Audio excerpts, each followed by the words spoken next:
ಸಂಘಟನೆಯು ಬಲಿಷ್ಠವಾದಾಗ ನಮಗೆ ಸಿಗುವ ಪಾಲೇನು ಅಂತ ಕೇಳಿದರೆ, ಮುಂದಿನ ಜನಾಂಗಕ್ಕೆ ನಾವು ಒಂದು ಒಳ್ಳೆ ದಾರಿಯನ್ನು ತೋರಿಸ್ತೇವೆ.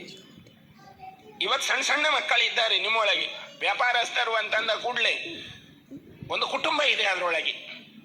ಆ ಕುಟುಂಬದಲ್ಲಿ ಸಣ್ಣ ಸಣ್ಣ ಮಕ್ಕಳಿದ್ದಾರೆ. ಅವುಗಳ ಆರೋಗ್ಯ, ಆ ಮಗುವಿಗೆ ಏನಾದ್ರು ಶೀತ ನೆಗಡಿ ಆಯಿತು, ಎಲ್ಲಿ ಕರ್ಕೊಂಡು ಹೋಗೋದು? ನಾವು ಜಾತ್ರೆಯಲ್ಲಿ ಇದ್ದೇವೆ, ಎಲ್ಲಿಯಾರು ಕರ್ಕೊಂಡು ಹೋಗ್ಬೇಕು, ಅದಕ್ಕೊಂದು 100-200 ರೂಪಾಯಿ, 1000 2000 ರೂಪಾಯಿ ಖರ್ಚು ಮಾಡಬೇಕು.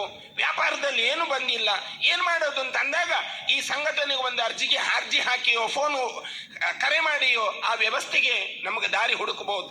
ಅದಕ್ಕೂ ಮುಂದೆ ನಿಮಗೊಂದು ವಿಮೆ ಬರುತ್ತೆ ನೋಡಿ. ನೀವು ಮುಂದೆ ನಿಮಗೊಂದು ಜೀವ ವಿಮೆ ಇದಕ್ಕೆ ಅಂತಲೇ ಬರುತ್ತೆ.